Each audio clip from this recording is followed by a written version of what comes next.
Welcome to the spoiler section. We're talking about Lego Batman.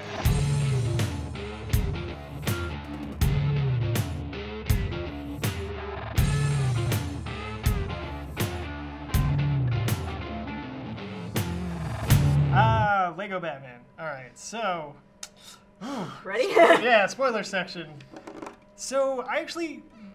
Most of the time when it's contained to Gotham and as its own little world and the Batman stuff, it at least works as like a self-contained thing. Yeah, I liked it. I liked it when it like I was mentioning, it showed the Clayface and Clayface was my favorite. Clayface was awesome. I mean, that was great. Mr. Freeze came in. You saw the Penguin. You get to see other like hidden characters. Catman.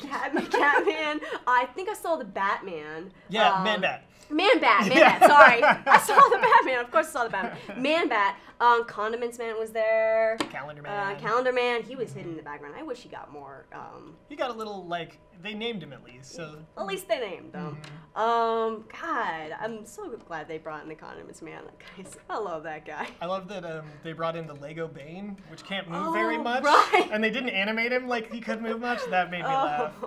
But like all of the stuff with the Phantom Zone, which is like a long-running Superman trope, like he finds a bad guy who's too strong, Phantom Zone projectors. I mean, it's what happens to Zod at the end of Superman 2.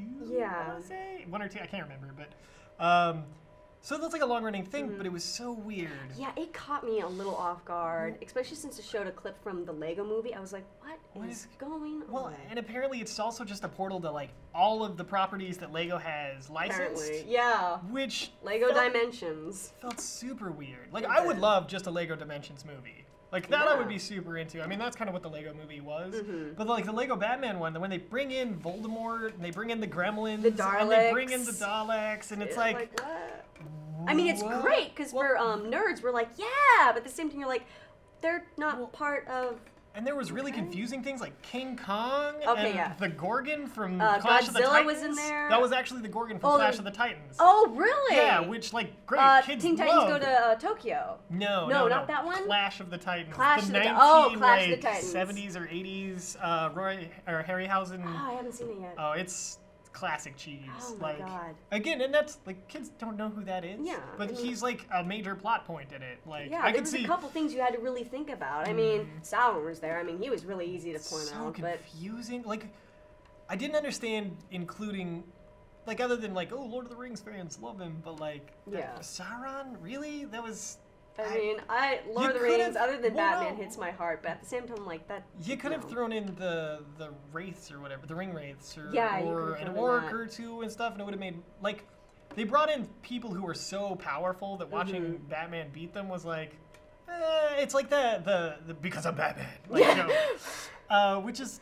I don't know, it just felt weird, and it felt like it made his victory feel more forced in a lot of ways, but it made it disjointed at the end because we got to go check in with all of these famous bad guys instead of focusing. The ending. I mean, the ending was decent, but at the same time, my mind was going like racing because I had to think about all these characters going on and what was happening to them. Even when it ended, I'm like, wait, what happened to those guys? Are those guys still alive? I mean, it's like a half an hour action scene, and then the Lego Master Builder thing came into play where it gets distracting. It feels very like weirdly tacked on in a lot of places, which is only it's kind of a compliment for how well the Batman stuff works without the Lego stuff. And the meta narrative I almost feel like they were more concerned about the meta narrative than they were about their main story, because the main story is so meandering, and like the last action scene takes like 30 minutes. Halfway through it, I just forgot about the main story. I just I kind of just zoned out, and I was more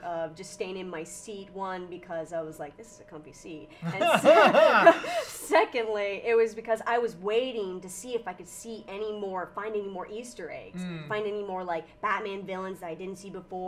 Or any like I was looking at the Daleks, so I mean. So you were so unengaged by the story, you're just like. After a while, I was like, I know how this is gonna end. Just continue it. Yeah, it is pretty on the nose. Like I wasn't surprised by basically anything in this movie.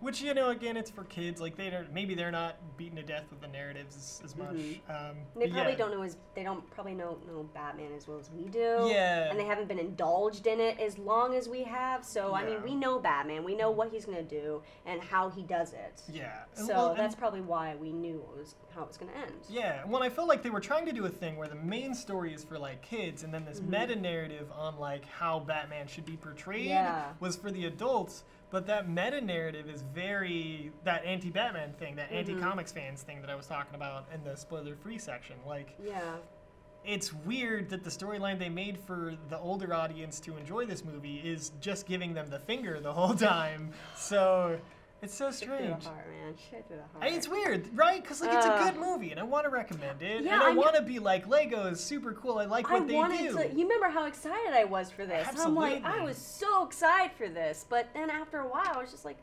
oh, just go on without me. I feel like there was points where Batman's character was supposed to make a turn and be like a nice guy soon, and then they had to keep delaying that to where it would actually land in the third act. So it felt like there was filler. God, he was a dick. He was so bad. Woo! And he's dumb. And I've never liked a dumb Batman. No, he's supposed to be smart. He's supposed to be a detective. I mean, he's supposed to have like a 4.5 GPA. Right. And like part of the reason I didn't like Dark Knight Rises is because he's like an idiot and he's just like, let's punch face. Like, it's silly to me. And so to see yet another version of Batman where he's like dumb and he does dumb things, like, I don't know. That was just it's weird because I know he's a commentary on Batman, so he should reflect past Batman and sort of poke a little fun at them. But at the same time, which they do. They mention that a lot. I kind of feel like they don't have their own voice at a certain point. Like this version of the character is almost so reactionary to the other older versions of him that he loses his own identity in there, other than just being like a joke on it. Yeah. Also, the ripped abs joke. That was like that was like the crux of the story at the end, and it's like a okay one time. I didn't understand that at all. I mean, when that happened, and everyone in the city like joined their heads together and like tried to like rip their abs and pull the city back together. I was like, what? Yeah, it was weird. Like I laughed because like it's just for the kids. Yeah, it's just for the kids. Yeah, and I'm sure like I laughed when they just went and kicked back together. I was okay, that was pretty funny. I mean, the Lego sound was kind of funny. Yeah, that's a good punchline to like a kind of crap joke. But you know, overall, like, this movie, man, it's just so weird. You want to like it so much. Yeah. It's so hard because it just keeps like hammering you. It's so aggressive towards fans. It is. I don't know. I know that's all we're talking about. I'm sorry. Yeah. This is what you get from two nerds watching this movie. Take your kids. Your kids will enjoy it. If they'll enjoy it. I mean, honestly, and you will too. But if you are a fan or a Batman fan, they're gonna make a lot of fun of you the whole way. You're gonna feel bad about yourself. That's how I felt. I felt really bad about being a Batman fan. I felt old. I felt so old. I felt old. I hate movies that make me feel like, oh yeah, no, you're just you're dying. You're so old. I mean, like I said before, I felt pride when I was like, that's the Condiments Man. And you're like, I'm like, yeah. So I keep mentioning him. I love him in the comments. He's great. Ketchup and mustard man. And I mean, when he showed up, I looked around the theater. I'm like, did anyone else notice him? No? Okay, I feel good. All right, I think we're just repeating ourselves again. Go ahead, let's just wrap it up. We'll do recommend, don't recommend. Like maybe do a high point and a low point for you too. So it's a little different. Yeah, so I totally recommend it. High point of the film, it's a Batman movie. It's Lego Batman. It's gonna be enjoyable, no matter who you are or what you know about Batman. Low point is if you are a fan, especially a Batman fan, you will feel bad about yourself. You will. This won't be on your list of best Batman films that you want to watch. So if you are specifically just a Batman fan and just want to see it because of its, attack on fans, I don't recommend it. I don't recommend it because then you will feel bad. But if you want to be entertained, by all means, go ahead. Cool. Yeah, I can go. I pretty much echo that more or less. Like, yeah, the high points were like, There's some kind of funny moments. I think the funniest joke in the whole movie is in the trailer where he comes home and the Batcave is empty. Oh, yeah. And he sits there and I'm watches. Home. Yeah, and like he microwaves his lobster. Oh, the lobster. Like I liked that, like making like those jokes were really well. Is the loneliest. Yeah, really well done, and they landed for me. The low points are like a lot of the plot, a lot of the things that they actually do just kind of feel like they're filling time, and it's it's not super engaging. And again, like they don't like people who like Batman. It's weird. But yeah, I don't know. Check it out. It's still. In no way is it egregious enough to not recommend this movie for me. And I still want to like it overall. It's just, again, it's hard to like something that doesn't like you. Yeah. Isn't that a point of a relationship? Yeah. I mean, you're supposed to have a feeling of a relationship with a film. I feel gaslit by this film. Yeah. But yeah, so check it out. If you have a differing opinion, or if you want to give like a non-comic perspective, go ahead and leave a comment and let us know what you thought. Sutbtown is brought to you each week by PSU TV. It's a student-run organization dedicated to film and video.